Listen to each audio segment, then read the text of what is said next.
أبوك فأسوء وما كانت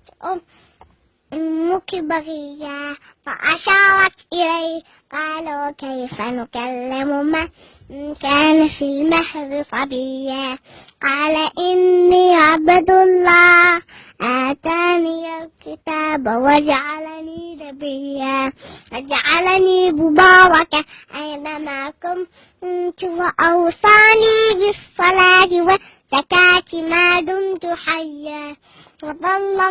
بوالدتي ولم يجعلني جبارا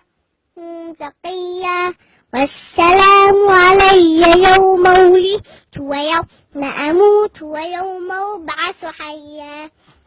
ذلك عيسى بن مريم قول الحق الذي فيه يمترون ما كان لله أن يتخذ من ولد سبحانه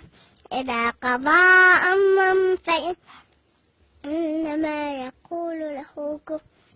فيكون وإن الله ربي وربكم فاعبدوه هذا صراط مستقيم فاختلف الأحزاب من بينه فويلا للذين كفروا من مشهد يوم عظيم